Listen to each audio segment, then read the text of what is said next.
Hello and welcome to the Resilient Kid podcast. If you're a new time listener, welcome. If you are one of our regulars, welcome back. Today I'm joined by Sarah Vogel. Now, anybody who is listening, get yourself over to YouTube and have a look at this gorgeous creature today. But what I want to tell you is what we're talking about. We're so excited. We've probably spent 20 minutes just chatting about how excited we are about the podcast before we've come on.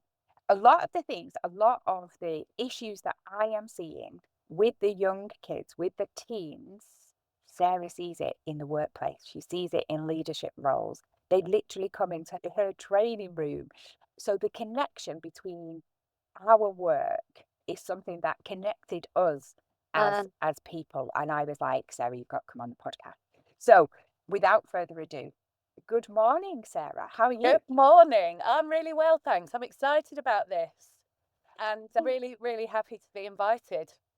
Excellent. Yeah, I'm really excited. Tell us a little bit about what you do, because you do a lot. You've got your own company, you do Yeah. a lot of volunteering. Just tell us a little bit about you for the audience. Okay, will do. So I started my business, which is called People Development Associates. We call ourselves PDA, with my best friend David 31 years ago this year. And it was kind of organic, really. We both worked in Selfridges in London in department stores, so we were both shop girls. And I left to go to uni when I was 28 and became self-employed. And making a long story short, a couple of years later, David also left. And I said, come in, the water's warm. And we set up PDA. And I think in the early years, what we used to do was a bit of everything. So we would do presentation skills, we would deliver other people's programs. So we used to work for a couple of big companies as associates. As we've evolved, we started to specialize in, particularly in kind of difficult conversations, helping leaders and managers to lean into things that they might have been avoiding, recognizing that they're probably counting the cost. Alongside that, I'm also a coach. I've been a coach for 25 years. I work with all age groups, apart from, I don't work with primary age, but I have worked with secondary and college age young people and senior people from all different sectors. I also volunteer. So I volunteer as a facilitator at a women's centre. So I run a confidence course on a Friday morning. Just finished cohort 22. So I've been doing that for about 8 years with vulnerable women. I can say more about that if you want to know. And I'm a governor in 2 schools, one secondary and one primary, but I'm just about to leave the primary to become a trustee. So I have my kind of tendrils, if you like, penetrate quite deeply into the education sector because I work quite a lot with senior leaders in schools. And of course, I get to hear about things as a governor, which, it's an absolute passion of mine. I wanted to say actually that in connection to confidence, when David and I first started out, we hadn't been going that long, and we used to say to each other, do you know what? We should just abandon all the traditional titles for courses that we were running and just call everything Be More Confident, Communicate Better. And that would literally cover it. There was very little that didn't have confidence and communication underneath it, didn't matter what. So, yes, that gives you a bit of an outline. I think I've told you everything. Oh, I run tea parties for older people as well. I've got one coming up on Sunday. That's a completely different thing, but it's great fun. My husband gets cross with me for doing so much work for nothing. Yeah, do you know what? Same, same. It's really interesting, isn't it, about how you said that. And particularly, I'm going to pick up on the difficult conversations. know. So I have got a couple of young clients who maybe it's not gone according to plan. Let's just put it that way, right? It's not gone according to plan. And parents are very quick to remove the consequences. So let's pretend this didn't happen. Let's Yeah, pretend that everything's okay. And I'm very upfront with my young people. I always say to them, I'll never lie to you. I'll always tell you the truth. I'll always, before I talk to mom and dad, I'll always tell you first, we'll do it together, things like that. And I'm very upfront with the youngsters, and they'll go, why can't I do that? And I'll go, well, this is a consequence of, yeah, this is your behavior there. That's why you don't get to do that. That's why, because of your behavior, not because you're a good kid. You're yeah, 100% a good kid, and I'm in your corner. However, at this particular time, which usually has nothing to do with me, the consequences, it's usually school imposed.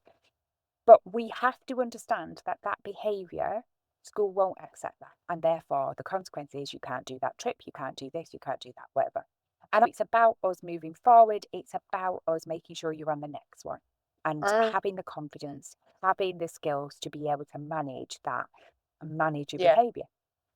But what's really interesting as you're talking, Sarah, is sometimes I think as parents, we often shelter our kids. Now, we might Mm, behind closed doors go, right, that's it. But in the wider circle, whether it's because we're embarrassed, we don't want school friends, the other mums and dads and carers at the gate to know because we're embarrassed about our kids' behaviour, because we think we're failing as yeah, parents. yeah, And by the way, we're 100% we're not. We're showing up for our kids, and that's what's important. But I wonder if sometimes us doing that leads to them coming into your training room and being a head of a school or a head of a company, and they can't have that difficult conversation yeah, because they've never had that pattern laid down for them. yeah, yeah, 100%. A couple of things that has struck me about that. One is that quite often I will tell people in the room that everything we do or don't do teaches people how to do business with us. And I often make the connection between it works the same for adults as it does for children. So, for example, if your child is harassing you at the checkout because they want some sweets, and you give them some sweets because you're harassed and you want it to shush, you want the whole situation to stop, and you're embarrassed. You're literally teaching them that if they hang on a bit longer, if they make a bit of a louder noise, then they'll get what they want. I think we sometimes underestimate the extent to which children will respond to clear conversations. So I think, yeah, this idea of are we teaching people around us how to do business? Because we're all little behaviorists at heart, aren't we? We go towards reward and we go away from kind of punishment if we can. So, yeah, and I think the other thing that you said, which really struck me, is this idea of if you don't have levels of confidence and maybe self-esteem, is that you don't believe in yourself. So you don't believe that you can fix it, and you probably make up in your head that everybody else is able to fix it. Everybody else is doing okay, and I don't want to show myself up at the school gate, or I don't want to show myself up at the cash desk, or whatever it happens to be.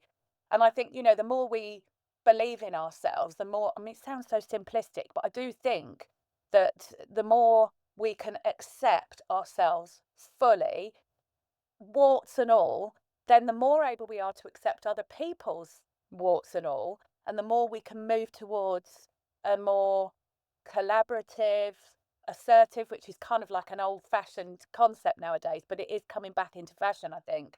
This idea of assertiveness, that there's a possibility that I can win and you can win, that I can value myself and value you. And I think when your self esteem is low, even if it's at an unconscious level, you can't afford to even consider that other people might win, whether it's your child or another parent or the teacher. You can't afford, because then you will feel like you're losing, whereas it's actually a false belief. Really, there is a possibility to always say, what can we do to resolve this? Or what's this really about? Or how can we stand together in front of this issue and resolve this issue? I think you can even ask children that. Here's the issue. Here's me and you. What can me and you do about that? I mean, I'm not an expert in younger children, so I don't know at what age you would be able to do that, but I'm pretty sure that you could sit with year 5 and year 6, maybe younger children, and say, here's the thing, there's a bit of an issue here. Let's you and me look at the issue and see the issue as the problem, not you as the problem. Like you said, it's not the child that's the problem. It's not even the other adult that's a problem if it's two adults. And I think one of the things we've lost, and I think it's because of low confidence, is this ability to see ourselves as a team, a partnership, a collaboration. As a school governor, sometimes I think my mum wasn't the type of mum to go up the school, because she saw herself in partnership with the school. She saw herself as part of the team, the village that were trying to give us a better education, or bring us into the world as healthy adults. And so she wouldn't have gone up the school unless there was something terrible that had happened.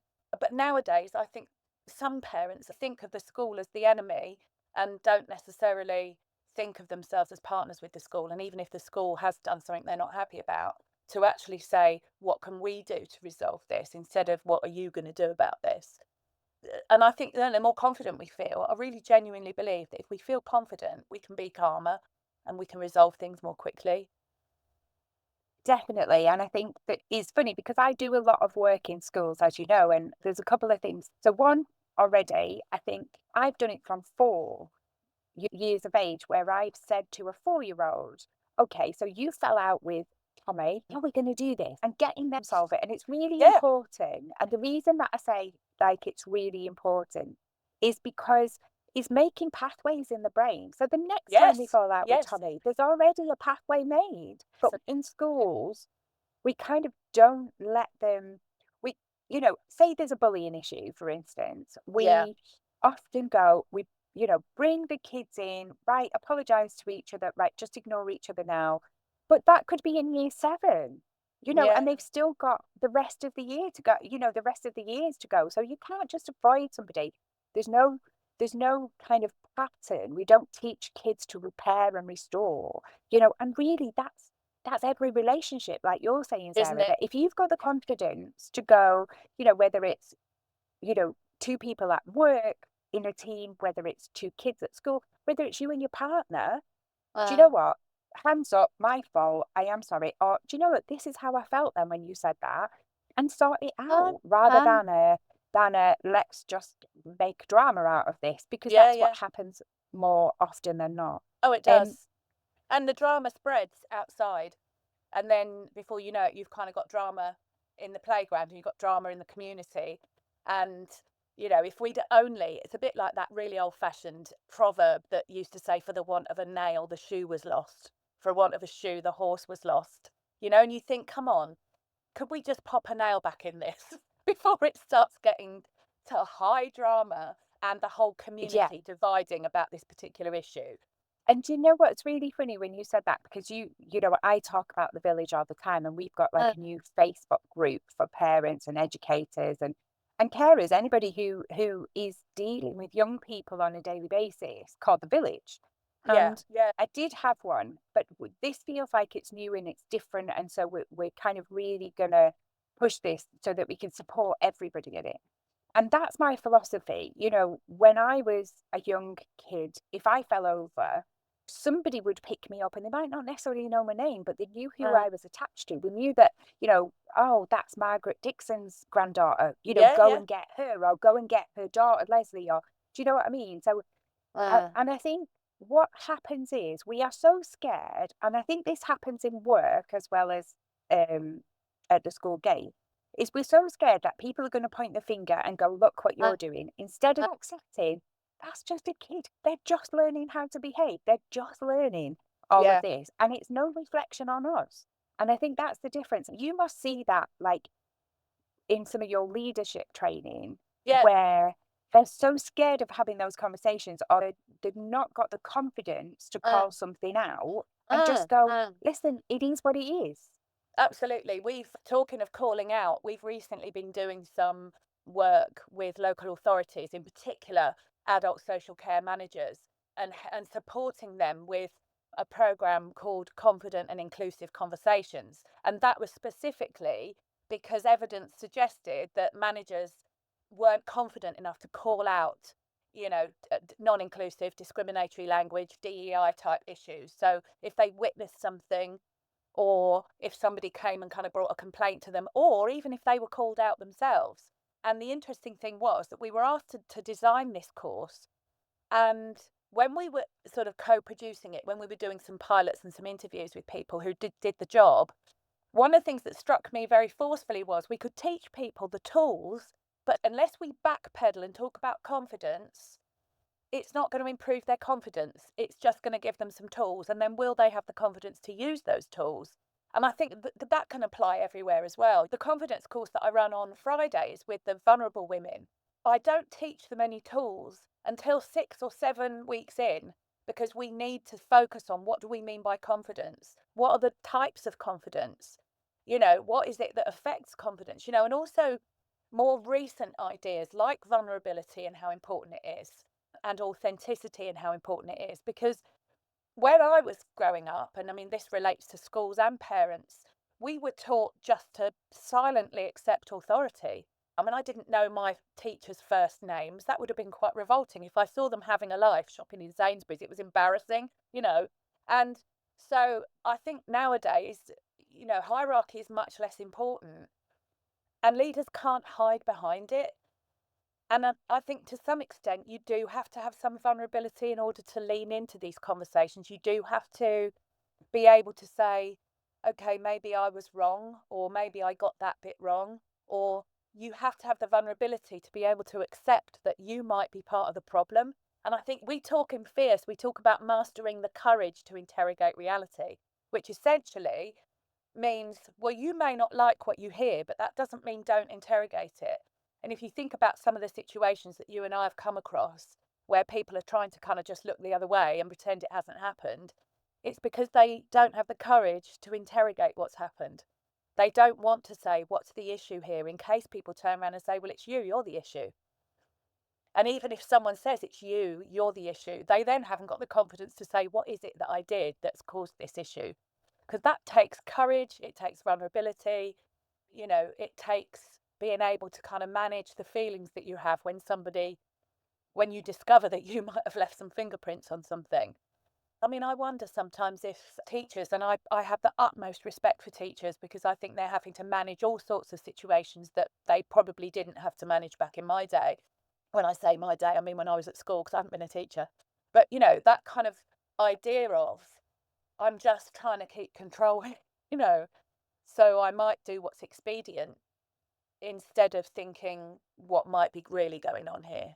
And I think, yeah, I don't want, there's no part of me that wants to criticize teachers. I think they're doing an amazing job in difficult circumstances. But I think sometimes pressure and stress in any situation where you're in a leadership position might cause you to do the quick thing instead of, like, whether you're a parent, a teacher, a leader, you do the expedient thing instead of doing the thing that's going to resolve the issue long term. Yeah, and I think you're absolutely right. I have come across some amazing teachers, like really, really amazing teachers. But I've also come across where I have had very frank conversations about my own kids, about other people's kids, where I've had very frank conversations and gone, do you understand the impact of that? Yeah, Just those words that you've just used, it's just words to you, and you're stressed and yeah, you're working in a system that is yeah, not fit for purpose for you as teachers, as leaders in there and the kids. And I can only applaud that they're carrying on and they're not leaving in droves. But I've had very frank conversations where I've gone, how much do you want to hear? And mm, some have gone, no, well, it's not. And I've gone, no, seriously, how much do you want to improve this? If you want to hear what I've got to say, I'll absolutely support you 100%. This is not me criticizing. This is saying, how do we support this young person? And some of the absolutely, teachers have been so courageous, so absolutely. courageous, and gone, do you know what? Tell me. And it's funny actually. I once had a conversation with one of my own, and it was really funny because they had rang before. Now it takes 7 minutes for my kid to get home from school, and they'd rang before he got home. Uh, And I was like, oh, that's sneaky because now I don't actually know the full story. yeah, yeah, yeah. Anyway, he set off on and this and this and this and this, and I just let him run. And then I said, okay, so what you're saying to me is that my child has stuck up for another child. So they've been an ally, they've advocated for this other person who couldn't speak up for himself in your class. Is that what you're saying? And he said, well, I wouldn't put it like that. And I said, but that's what you've said to me, and that's my understanding. And do you know what? I'm never ever going to tell him off for that. I am sorry if that came across disrespectful, and I absolutely 100% will speak to him about that. But do you know what? I said, I need you to understand that that's our values as a family, is Uh, that that's what we uh, would do. And also, what I need you to understand is you only see him, this very tall young man in your class who's probably taller than you. I said, and you see him, in your words, mouthing off. I yeah, said, but yeah. he's very passionate. I said, and actually, what you don't know about him is this, this, this, and this. Mm, And so I'm going to ask you in your professional life, I'm sure, as I do, as a parent, as a professional, I'm sure you're going to go away and reflect on this conversation mm, and then come back to me. And do you know what? Oh, fair play to him. He came back to me 2 weeks mm, later and he said, Now you've explained that to me, and now you've explained how he is and who he is. Mm. We're actually getting on really, really well, and he's really Amazing. engaged in class. And I went, because do you know what you did? You connected with him first. And I Absolutely. think sometimes Absolutely. that's all we need.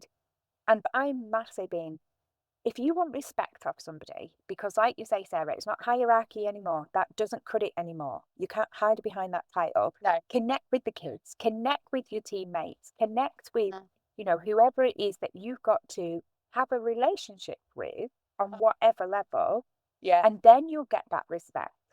We talk about in our Bear Leadership Program, the first module is Bear Essentials, and we talk about be here, be connected, be curious, because we're absolutely 100% committed to that relationship side of things. And like exactly what you said, the more it doesn't, but people mistakenly think it means that you've got to like people and have them like you, but it's not. It is about connection. It is about putting your focus on them and not kind of getting obsessed with your own stuff.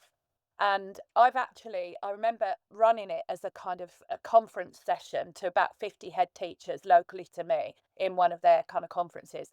And one of the guys at the back, because I did a bit of an exercise where they noticed when they were in conversation where their focus was. And I tried to encourage them to keep their focus on the other person instead of on their own stuff. And one of the guys at the back put his hand up and he said, I've been working with this woman for 20 years and I've just learned more about her in 5 minutes than I have in the last 20 years. Because people don't naturally, unless you're trained as a coach or a therapist or a counselor, it's not a muscle that most people are very good at. It's really connecting because they can't put their own stuff to one side. And if you can put your own stuff to one side and connect, you will do exactly what that teacher did, which not only do I love that because I think that has some vulnerability and humility about it, but also I love the idea of let's go away and have a think and come back together again. I think that has saved many a conversation. Oh, I meant to say as well, I also trained as a mediator many years later, and Oh, sometimes we will cool. have a break when things have got too bad, too little, too late, for a training course. We will often have a break, say go away 5 minutes, have a think about it, come back, and then there'll be more stuff. I did tell you, didn't I, listeners, this was going to be exciting because I knew me and Sarah, the first time we met, we were just like this because we've got Yeah. our values aligned, we've got so much in common, Mm. and we see, like, for me, I just see the work that I do is mirrored. If, Yeah. I'm kind of catching them early, and if I can catch them at that, Yes. primary, secondary, uni stage, then hopefully they'll make better leaders, but they're not turning up so bad in yours. 100%. But one 100%. of I the couldn't agree more. Put one me of out of the business.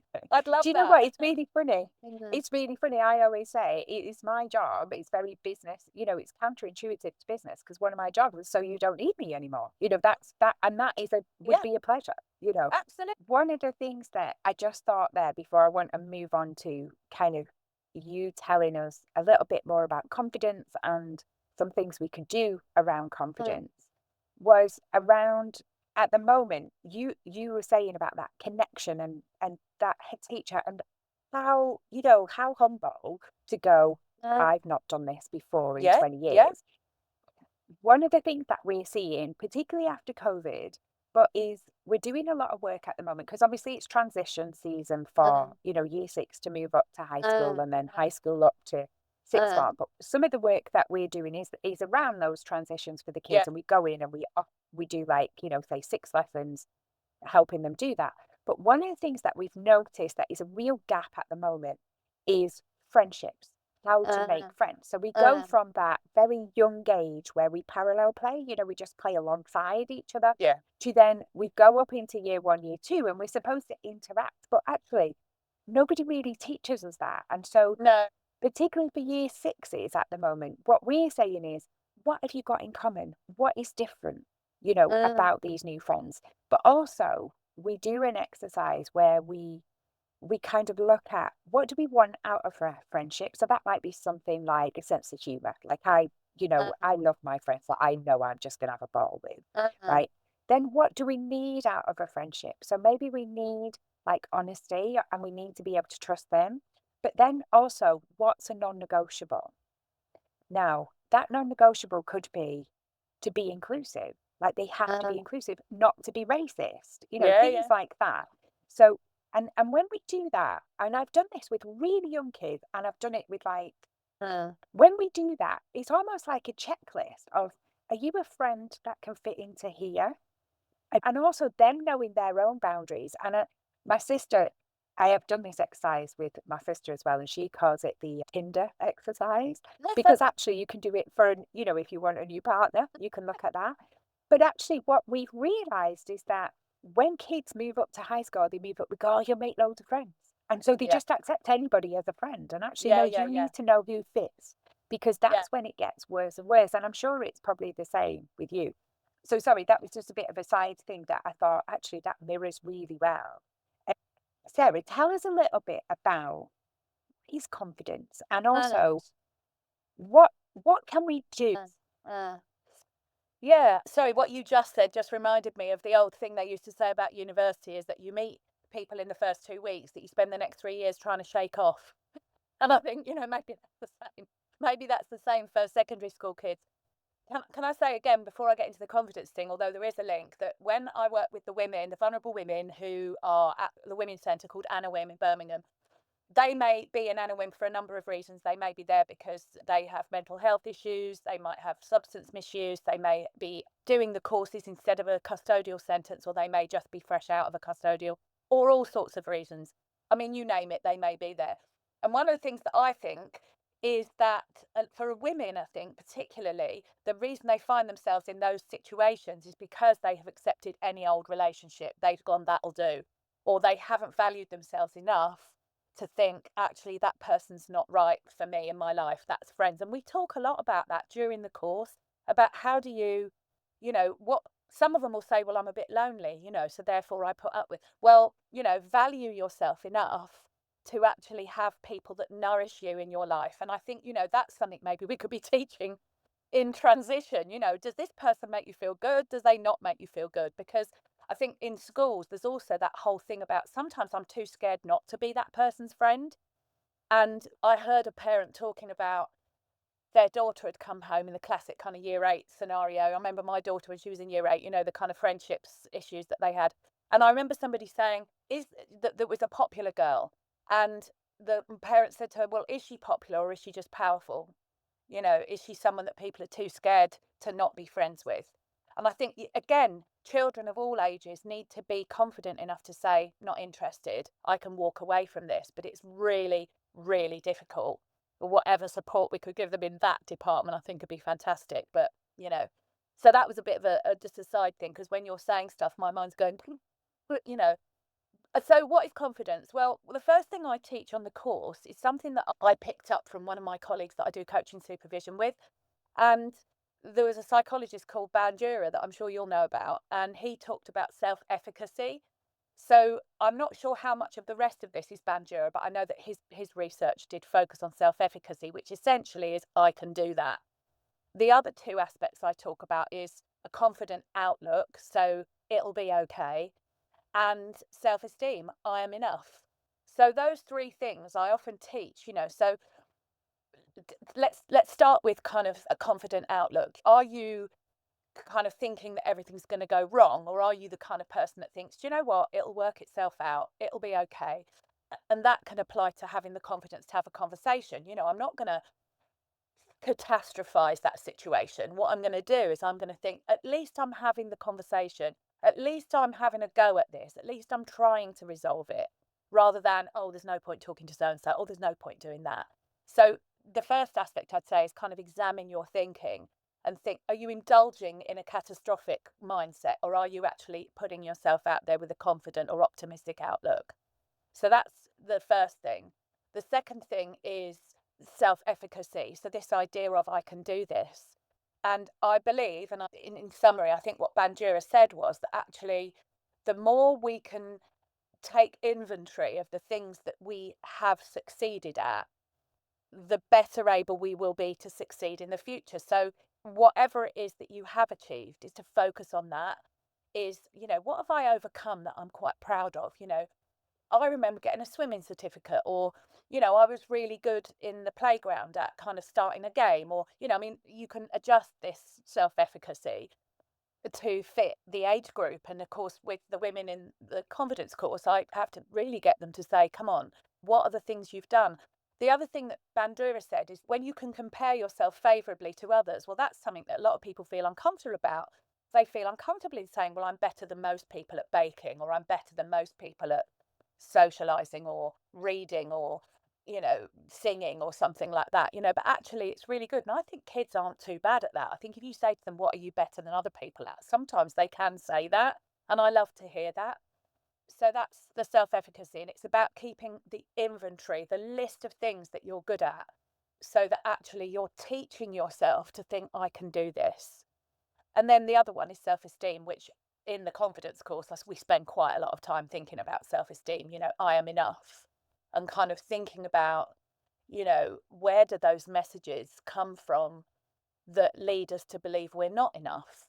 And whilst I don't get into deep sort of therapeutic work, I do actually touch on some of the stuff because it's important to recognize that it was messages, and they may have served you well at a younger age, but actually they may not be serving you as an adult, like big boys don't cry, or children should be seen and not heard. Many of the people that I work with are still working with that kind of internal dialogue, and trying to get people to sort of replace that with a I'm enough, or I'm great, or I'm feeling fabulous. And the other thing that I do as part of that course, which I think, a lot of people could probably benefit from, is some body confidence as well. So the question that I always ask is, who stands to gain if you feel bad about yourself? And we do think critically about the fact that, well, there's a lot of industries that are benefiting hugely financially from women feeling bad about themselves. And I even talk about the fact they're coming for our armpits now. If you notice, they're now talking about beautifying your armpits. I'm like, leave my armpits alone. I'm fine with my armpits. So they're looking for ways of kind of knocking our self-esteem, and we have to be able to say, I'm good enough, I am great. So I think understanding those three things has really helped me and helped a lot of people to think, well, where do I need to do a bit of work here? Is it my outlook? Is it that I just think, oh no, everyone can do that, and I don't take inventory of the things that I've been successful at? Or is it that I need to work on my self-esteem, which I think is a bit of a lifetime's journey, really. I don't think you can ever say, I'm great, I love myself, that's it, end of.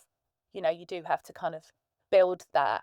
And as I said to you before we started, and you've referred to, the earlier we can do it, the less likely these people are going to show up in my courses feeling rotten about themselves, or resorting to other means to get what they need to get done because they don't feel great about themselves. Because low self-esteem doesn't just show up as someone who's kind of quiet and withdrawn. It can show up as someone who is, behaves aggressively towards others, or manipulatively. The height of, low self-esteem, I think, is this idea of, being manipulative, because I'm not confident enough to be clear and direct about things. So what I'll do is I will try and get my message across in less direct ways. The example I always use of that is, if you've got like a kitchen at work, or your kitchen at home or whatever, and you go into the kitchen and go, am I the only one that clears up round here? Well, what's the request there? And what are you trying to make people feel like when they hear you say that? Well, why not just say, I'd like someone to do the washing up, or I want you to pick up your dishes and put them in the dishwasher. That's a much clearer thing.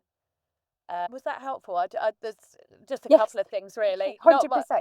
There's so many things. I mean, that confidence course that I teach is 12 weeks, and I No, that still think I is, scratch the surface. yeah, no, that's brilliant, Sarah. And I think a couple of things there that you brought up. So that kind of passive aggressive of why has nobody done this or Yeah, whatever, yeah, yeah, yeah, because we feel bad and we want to, to be able to make other feel bad, yeah, yeah, and that's yeah, just, but that's like the thin end of the wedge, because let's be really honest, some of the ladies and the women that you work with on a Friday morning, they're into substance misuse, and yeah, or they've picked the wrong partner yes, again, and things, yes, and that is no reflection on them, that is the no, pattern that they have followed. And so, turning to drink and drugs, and I say this a lot to parents about, if our kids don't feel connected at home, if they don't have that space at the table, they're going to look elsewhere for it because they've got to fill that hole. If their 100%. self-esteem is on the floor. So if we're, you know, talking about like, oh, you've not done this, you've not done that, your grades aren't good enough, your room's a mess, blah, blah, Yeah. blah. Okay, all of that still needs to be dealt with. It's not like saying, oh, just let the room go to tip, or just Uh, let them fail uh, everything. But it's about connecting with them and then going, uh, okay, what are we doing about this? And I yeah. notice you use a lot of this declarative language where we talk about we, where we talk about, team, because I think Yes. that's really important because we are in this together. And, Yeah. even just as a household, Mhm. we say, right, when are we going to do this? Not Uh, when are you going to do this? And also I think what we don't realize is if we're not boosting our kids, that we become, whatever voice is loudest in their head will yeah. be a negative one if Oh, we're yeah. not putting positive stuff in. And then Right. when they grow up and they don't feel good enough, they're never going to turn around and say, stop, don't do that. No. They're gonna accept the drugs. They're gonna accept the booze, on the park on a Friday night or whatever, because Because they they don't don't feel deserve, they strong don't think enough. they deserve any more as well. They don't believe that they're worth any Absolutely. more than that. Yeah. 100%. Yeah, so it's really important. Oh, do you know what, Sarah? I could literally talk to you all day. Like, we have had Zooms before where we've gone like completely, oh my God, and yes, and this and that. So, Sarah, what obviously under the show notes, and we will put all your details, of course we will. Um, But um, also, I'm not sure that you have put the women's group there. I think if you can send us that through for yeah, of just in course I case, will. Yeah. because the reason I say that is because often I think, sometimes companies or parents or whatever are thinking, or even if people are raising money and they want a worthy cause. And I think, wow, Uh, this isn't uh, just somewhere where women are coming to as a boat hole. They're coming and they're learning skills to yeah. get out Yeah. there and live a decent life. Yeah. So if we can put that there and anyone wants Yeah, to of course. support them, then they can as Oh, well. that'd be wonderful because, I think they're amazing. I think they're absolutely amazing. And the work that they do you know what's lovely about them is actually it was started 30 odd years ago by two nuns who were working actually with the sex workers in that part of Birmingham and actually giving them somewhere to come and have a hot drink and just kind of someone to chat to. I mean, I just think what an amazing, and actually, funnily enough, I didn't even know it was there. I lived in that area when I was a student in my second year. I didn't know about Anna Wim until 10 years ago. And I just wish I always wish I'd done more earlier in life, but nonetheless, it just feels like it's something that is really important. And I know that, the work we do, we're trying to kind of repair some of the stuff with some of these women, and they're blossoming and doing all kinds of things as a result, whether it's leaving partners or, doing voluntary work themselves or, staying clean, all of that kind of stuff. And I'd never worked with women. I'd only ever worked in organisations before, so it was quite a new thing to me. And I had to wrestle my demons to the ground about I'm not going to be able to help or I'm not going to be good enough. But it's been the best education for me in how to facilitate very diverse groups. But yes, I will give you the details of Anna Wim because it's an amazing organisation. Don't you think that kind of we started the top of the podcast about being a village and Yeah, stuff like that? And I think when stuff goes wrong, it's not about pointing a finger. It's very easy for us to sit on yeah, the sidelines and point a finger and go, you didn't do this, you did that, um, look at you, um, you're a and that stops us looking at ourselves, I think. But yeah, actually, somewhere like Anna Wim is going, oh, you are where you are. um, Come yeah, here. We accept you. We'll, warts and all, it's and exactly it. we'll support you. So then, because pointing the finger is not going to make any changes. No, A place like that, the work that you do, Sarah, in that voluntary sector, also the work wonderful. that you do, in your business, for Um, me is really, it is helping create that more supportive yeah, and more confident people to then give back to the community, yeah, to give back to this village that we're talking yeah, about. So, yeah, 100%. absolutely. I've Tell us, just tell us. remembered the thing. Okay, so there's three things. So one of the things that you said was about being in conversation. That's getting on my nerves now. The entry sensor thing. So one of the things we often say, and I think this is a really important piece to take away, is if you're not in conversation with your child, I don't know, your family member, your student, your, partner, whatever it is, who is? And that's, if you're not in conversation with them, who is? And I think this is a really pertinent thing, particularly for young people today, because when I was in school, we only had our parents, friends, and probably one or two programs on the telly. But actually, nowadays, children have so many people trying to get in conversation with them in ways that many parents couldn't even conceive of. That actually, we must be in conversation with them. So that was the first thing.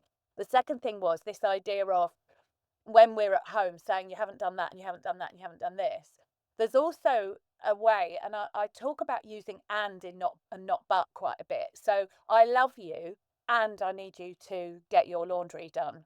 Like, I love you and I need you to go to bed on time. There's this idea of these two things can coexist. Like, I value me and I value you. A lot of the work that I do is all about keeping the balance between me and you, keeping the balance between this and that, and that these things can coexist. I can love you and care about you and want you to clean your room. The other thing is, when I teach people to ask for what they want, which is part of boundaries, which you mentioned that word earlier, and I do a lot on teaching boundaries, asking for what you want and saying no in particular, is that when I teach boundaries, what I do is teach people to allow themselves to want what they want.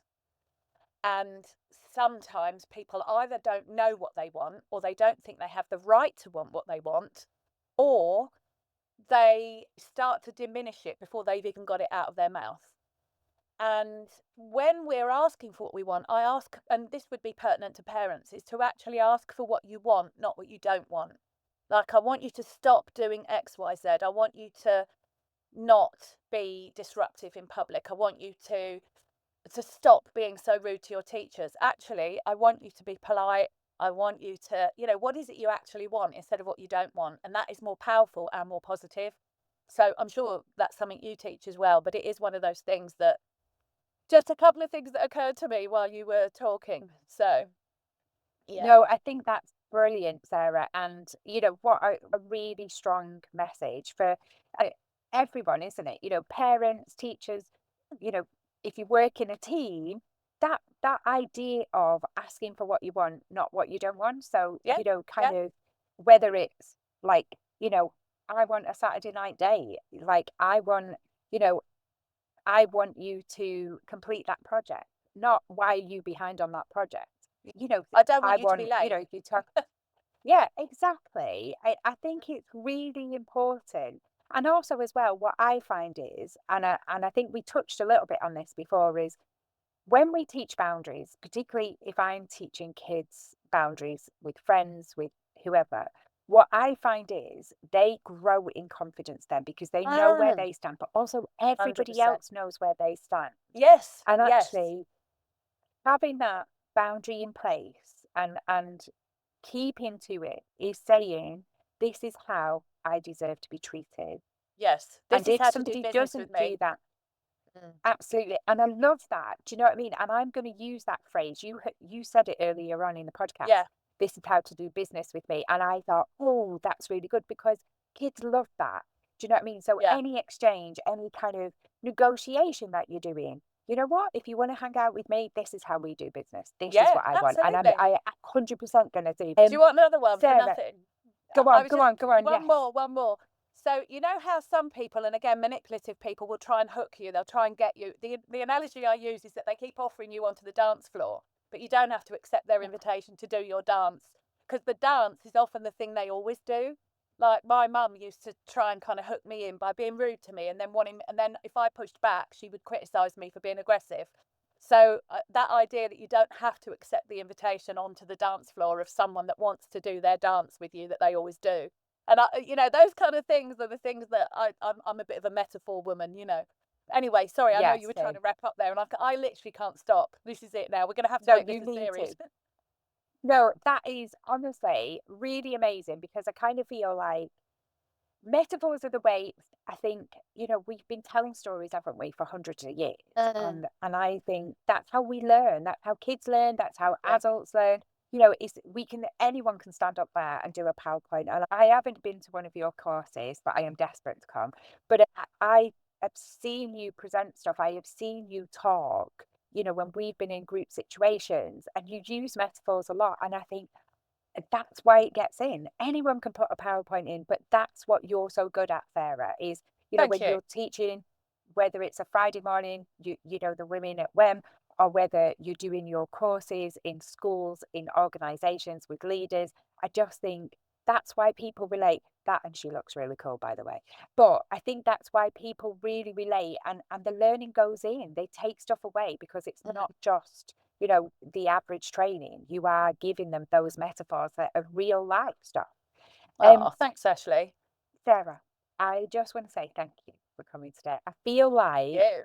we I almost want to say at the top end of this, strap yourself in and get a notepad and pen, because the stuff that you've given us there for listeners, that it doesn't matter if you're a parent, you're a teacher, you're a carer, or you're in an organization, you're in a team, or just as a partner. A lot of the Um, stuff that you've told us about confidence and also boundaries, just right there at the end, um, which was golden, um, which is more golden nuggets we weren't to talk about. So honestly, you have really gave a lot away there, and I really, really appreciate your time. oh, thank you so much. It's an absolute pleasure and a privilege, and I really appreciate being asked. So thank you. Sarah, just one final thing. Where can we find you? We'll put all the details in the show Yeah. notes, but if somebody wants to just go straight away, because I You can find me on LinkedIn, Sarah Vogel. You can also find our website at contactpda.com. So you'll see me and David right at the front. You'll know you're in the right place because we've got a snapshot of us standing in front of a wall in Preston. Not not a studio shot. We're not a studio shot kind of people. But yeah, so if you want to look at our website and see what we do, and yeah, keep an eye on that because I just did a free taster of Bear Leadership actually this Monday, and I may well be doing more of those. So actually, I'm thinking of doing one online so that anyone can come and they don't have to come to Birmingham. So, yeah. perfect. And if you kind of get that organized and it goes out online, please send it to us, because we would Oh, love will to do. share that with our Oh, okay, with our perfect. group. And I think also as well with the new village group, we might invite Sarah over to do a little bit of a Oh, live with me there I'd as love that. well. Oh, 100%, 100%. I always love to do things like that. So, yeah, try and stop me. I'll be barging into your village. Woohoo! Excellent, excellent.